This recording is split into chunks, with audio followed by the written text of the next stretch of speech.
Hello everyone, you're watching Financial Veterans, and today we'll be discussing about our human capital topic which we have discussed in our last video. So in our last video we have discussed about the human capital and how the human resource is related to human capital in a particular economy, and what is human capital formation. These all things which we have discussed in our last video. So if you want to get to know more about them, so please refer to the last video. So moving on to our topic of the day is the story of Sumit and Amit, which we have discussed in our last video. So today we'll be discussing about the conclusion of that story. So what the story did was, in that story there are two persons, Sumit and Amit. So what Sumit did was he completed his graduation, and so with that education and all, we have came across a conclusion that several years of education,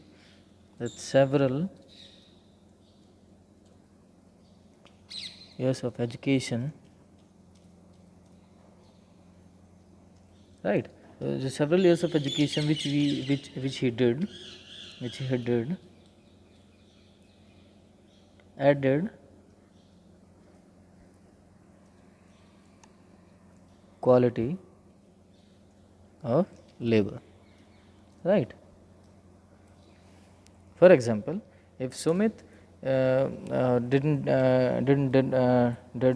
his graduation part, and he after completing his senior secondary education, if he provided his labor to the economy or to any firm, so he'll be getting somewhat less, because the kind of skill he got after his graduation was somewhat less.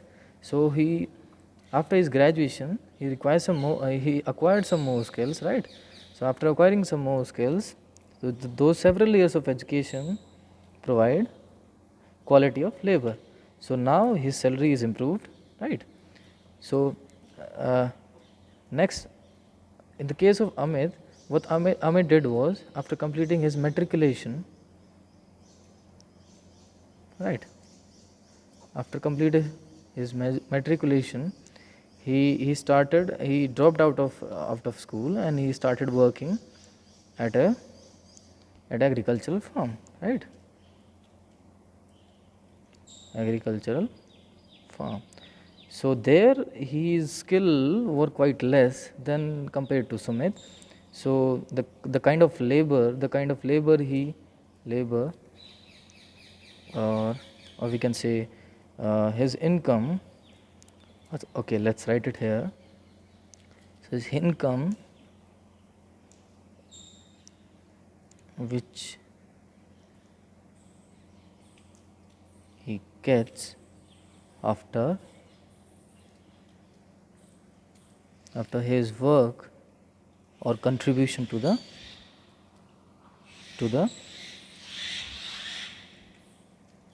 farm, right? So the kind of contribution he got, he gives to the agricultural farm. So the amount of labor he given was somewhat less than compared to Sumit, because the kind of skill he has in providing his labor to the farm is quite less than that of Sumit, right?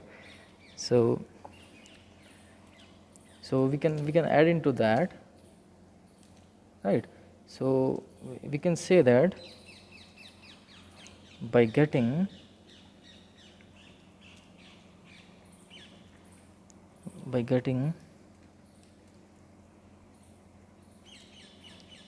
some additional education,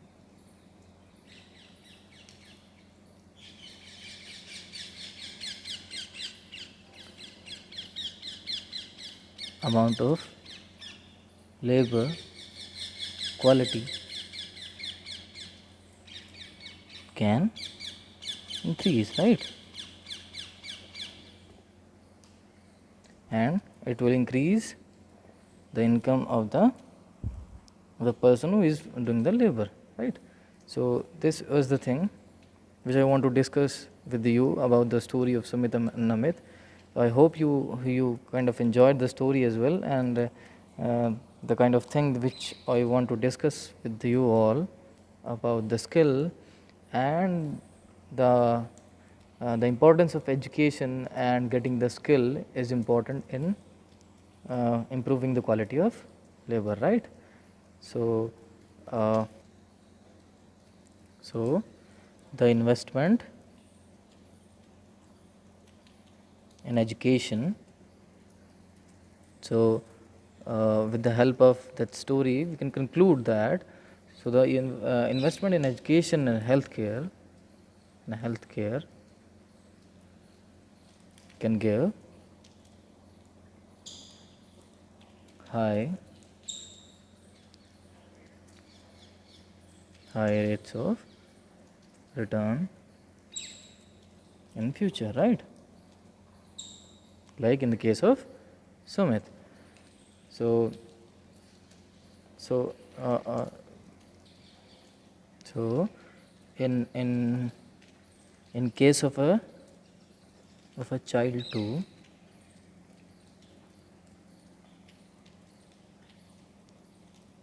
with the investment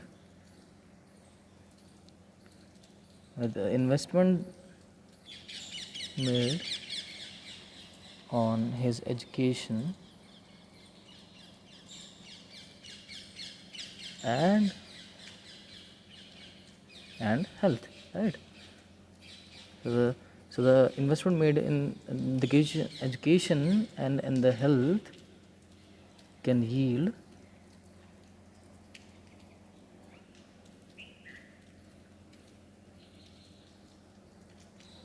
high amount of earnings and giving the economy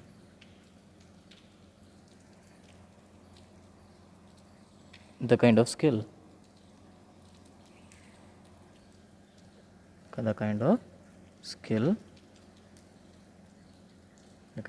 required, right? So, like in the case of educated parents, like in today's scenario, the educated parents know this well, so they try to invest more heavily in the education and health, right? And education and health of their children, right? So let me give you one more example. So let's take the case of some developed countries, developed country like Japan, right? A developed country like Japan also focuses on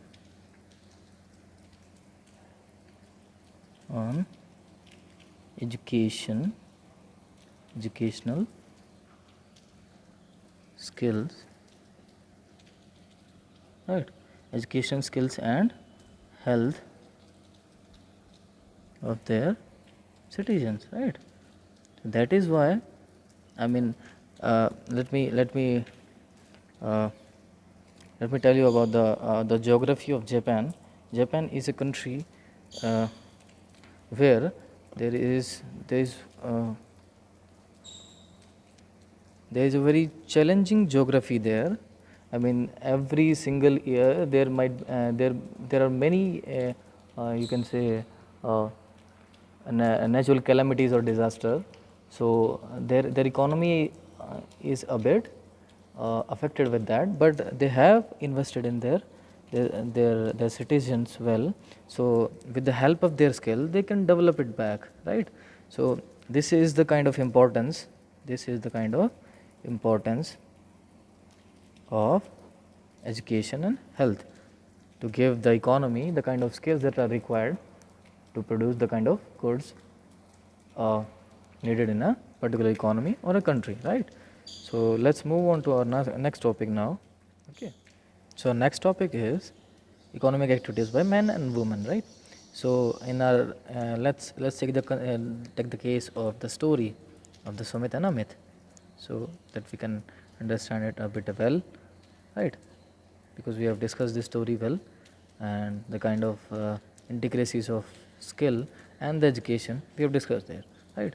So uh, the kind of economic activity Sumit did was, what he did was, he completed his graduation in computer science and graduation in CS, and then he started working with a software firm, right?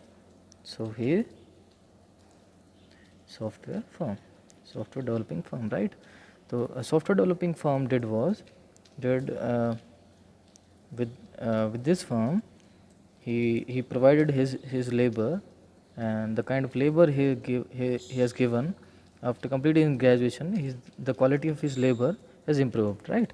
What Amit did was, after matriculation, he is working in an agricultural farm as an agricultural labor, right? Agricultural labor. So the kind of labor he got there is somewhat less than Sumit, right? Now economic activities are classified into three groups, as we have discussed earlier, that is primary sector, primary, secondary, right, and tertiary sector. Tertiary. So in primary sector, it is producing goods with the natural resources, right, like the agriculture. Here secondary activities are manufacturing activities, right? In manufacturing activities, what they did was, they take the raw material from the primary sector, and they process it further to produce a good or a service, right? So they produce only goods, right? So then comes the tertiary sector. Tertiary sector generally includes service sector, right? They provide services only. So these sector includes like education,